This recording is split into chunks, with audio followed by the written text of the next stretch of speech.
இதுல இந்த நதிநீர் சார், இந்த நதிநீர் தாவா தொடர்பான பிரச்சனைகள் இந்த சர்வதேச ரீதியான தலையீடுகள் இருக்கும் சார். ஒரு இப்போதைக்கு இந்த நாடுகளுக்கிடையே ஓடும் நதிகளுக்கு வந்து ஒரு சர்வதேச அளவில் அதுக்கான சட்டங்கள் இருக்கு. நம்ம அந்த ஒப்பந்தத்தை ரத்து பண்ணிருக்கோம். அவங்க இல்ல அது ரத்துதல் ஒப்பந்தம் அவங்க போட்டோம், அவங்க கோர்ட்டுக்கு இன்டர்நேஷனல் கோர்ட்டுக்கு போகட்டும், அது கேஸ் நடக்கட்டும். ஓ புரியுதுங்களா?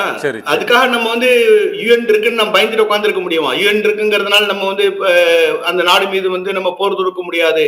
நமக்கிட்ட வந்து கரெக்டான வந்து டீடைல்ஸ் இல்ல, நம்மள்ட்ட வந்து அந்த நாட்டினுடைய பதிலடி கொடுக்க கூடாது, நம்ம வந்து நம்மளுடைய லைன் ஆஃப் கண்ட்ரோலை வந்து தாண்டக்கூடாது அப்படின்னு உட்கார்ந்துட்டு இருக்க முடியுமா?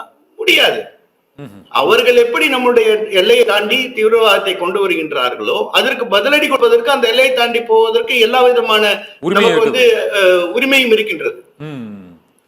அவர்களுக்கு எந்தெந்த விதத்தில் அடி கொடுக்க முடியுமோ அந்த உரிமை நம்மிடம் இருக்கின்றது.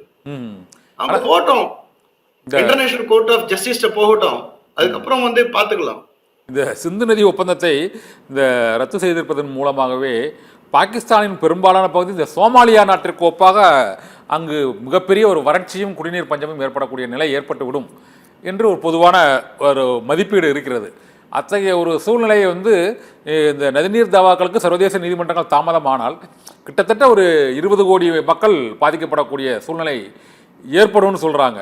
ஆனால் அந்த சிந்து நதி ஒப்பந்தத்தை முழுமையாக அந்த நதி நீர் பாய்வதை வந்து கிட்டத்தட்ட ஒரு 3000 கிலோமீட்டர் அந்த திபெத்திலிருந்து உற்பத்தியாகும் அந்த சிந்து நதியானது பாகிஸ்தானில் பெரும்பகுதி பாய்கிறது. அதை முழுமையாக நிறுத்துவதற்கான நடவடிக்கை என்னவா இருக்குன்னு நினைக்கிறீங்க? ராணுவ ரீதியாக அது என்ன நடவடிக்கை? அதாவது உடனடியா வந்து ஒரு நதி நீரை வந்து நம்ம தடுத்து நிறுத்த முடியாது. எஸ்பெஷலி நம்ம சொன்னோன்னா இந்தியாவுடைய பக்கம் ஈஸ்டர்ன் பக்கம் சட்லஜ், ராவி, பியாஸ் வந்து 3 நதிகள் வந்து இந்தியாவிற்கு கொடுக்கப்பட்டிருக்கின்றது. அதுல 20% தான் வந்து நம்ம யூஸ் பண்றோம்.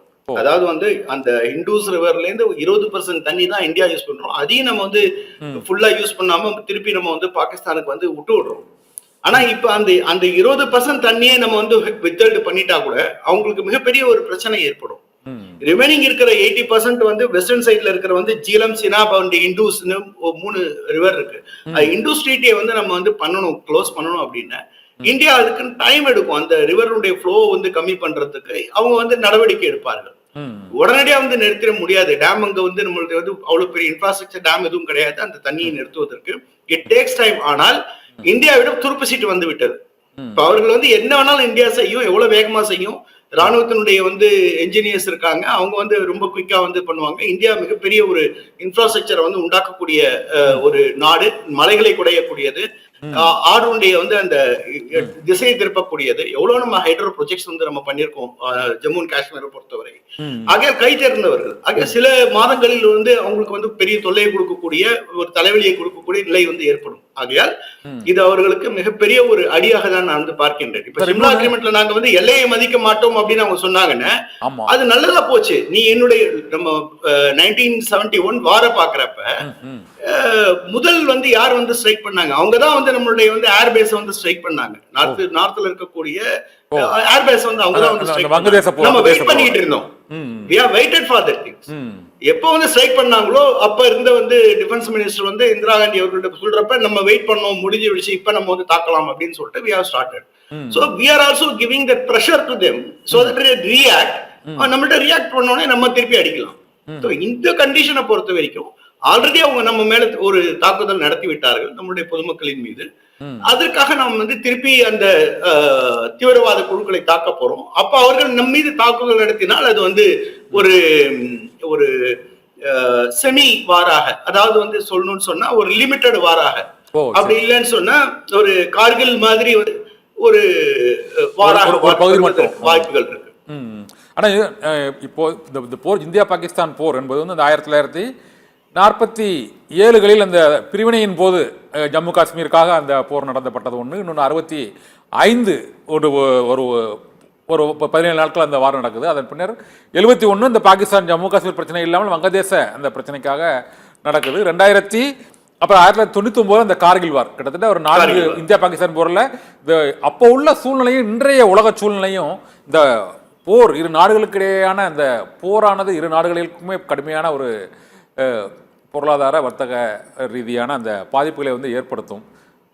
இந்த ஆயுத பயன்பாடு மற்றும் ஆயுத வலிமை ஆகியவற்றையும் இரு நாடுகளுக்கு இடையேயான அந்த சமநிலை வந்து இப்போது மாறி இருக்கிறது. இந்த சூழ்நிலையில் ஒருவேளை நீங்கள் சொன்ன மாதிரி ஒரு லிமிட்டட் வார் அந்த ஜம்மு காஷ்மீர் ஒட்டி உள்ள அந்த எல்லைப்புற மாகாணங்களுக்கு மட்டும் அந்த தீவிரவாதிகள் முகாம்கள் உள்ள அந்த எல்லை மாகாணங்கள் மட்டும் இந்த போர் இருக்கும்போது ஒரு முழு ஃபுல் ஃப்ளஜ்டு வாராக அது ஆகிறதுக்கான வாய்ப்பு இருக்காது அந்த இதில். அதாவது கன்வென்ஷனல் வாரா வந்து ஆகிறதுக்கு வாய்ப்பு இருக்கா அப்படின்னு கேக்குறீங்க. வார பொறுத்த வரைக்கும் தொடங்குவதுதான் நம்ம கையில் இருக்கின்றது.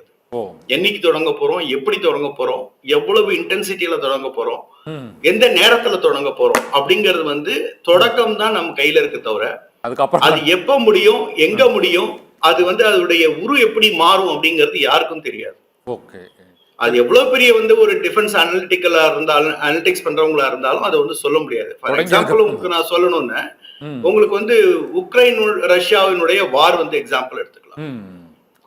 ஒரு உலகத்துல இருந்த அனைத்து பெரிய பெரிய ஸ்டாட்டிஸ்டிக்ஸ் வந்து டிஃபென்ஸை பத்தி அனலைஸ் பண்ணக்கூடிய எக்ஸ் ஜெனரல்ஸ், ஆர்மி ஆபீசர்ஸ் அவங்க எல்லாம் சொன்னது, இன்க்ளூடிங் நானும் சொன்னது, ஒரு மாதத்திற்குள் இந்த போர் முடிவுக்கு வந்து விடும் அப்படின்னு வந்து சொன்னோம். ஆனால் இன்றும் நடந்து கொண்டிருக்கின்றது. சோ அந்த டிப்ளமசி அவங்களுக்கு வந்து நிறைய நாடுகள் வந்து உக்ரைனுக்கு வந்து உதவி பண்ணாங்க, போர் கருவி கொடுத்தாங்க, பணம் கொடுத்தாங்க. இப்ப அது அவங்களுக்கு ஒரு பிசினஸ் மாதிரி ஆயிடுச்சு உக்ரைனுக்கு. இப்ப அவங்க நிறைய நிதி வந்து வர ஆரம்பிச்சிருச்சு. அதே அவங்களுக்கு ஒரு டேஸ்ட் கண்டுட்டாங்க, இது அப்படியே போற நடத்திட்டு இருக்கலாங்கிற அளவுக்கு அவங்க போயிட்டாங்க. சோ அது மாதிரி என்ன வந்து டிப்ளமேட்டிக் வந்து என்ன ஆகும், உலக நாடுகள் எப்படி அதை சப்போர்ட் பண்ணும். அதனாலதான் வந்து ஃபர்ஸ்ட் வந்து இப்ப நீங்க பாத்தீங்கன்னா டெல்லியில வந்து எல்லா டிப்ளமேட்டிக் பெரிய பெரிய நாடுகளுடைய டிப்ளமேட்ஸ் எல்லாம் கூப்பிட்டு அவங்களுக்கு பிரீஃப் பண்ண ஆரம்பிச்சிட்டாங்க. உலக நாடுகளினுடைய அந்த நம்பிக்கையை பெறுவது, ஏன் நாங்க வந்து இந்த நடவடிக்கை போறோம் அப்படிங்கிற பிரீஃபிங் வந்து கொடுக்க ஆரம்பிச்சிட்டாங்க. உலக நாடுகள், முக்கியமான உலக நாடுகள், ரஷ்யாவாக இருக்கட்டும், அமெரிக்காவாக இருக்கட்டும், அது மற்ற நாடுகளாக இருக்கட்டும், எல்லோரும் நமக்கு ஆல்ரெடி சப்போர்ட் எக்ஸ்டெண்ட் பண்ணிட்டாங்க. சோ அப்படி இருக்கின்ற நிலையில் இந்தியாவிற்கு உலக நாடுகளுடைய சப்போர்ட் வந்து குறைவு இருக்காது. நிச்சயமா வந்து India will survive with that good support. அதையும் தாண்டி பார்க்கும்போது இந்திய ராணுவம் உலகத்திலே 4வது மிகப்பெரிய ராணுவமாக இருக்கின்றது வலிமையில். முதல்ல வந்து அமெரிக்கா, 2வது ரஷ்யா, 3வது சைனா, சைனாவிற்கு பின் வந்து இந்தியா இருக்கின்றது. ஆகையால் நம்மளுடைய ராணுவம் வந்து மிகவும் வலிமையானது.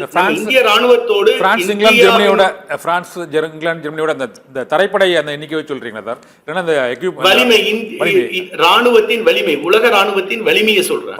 இங்க இவ்வளவு இருக்கு, அங்க வலி இருக்கு. நம்ம வந்து உலக ராணுவத்தினுடைய வலிமையில் 4வது இடத்தில் இருக்கு.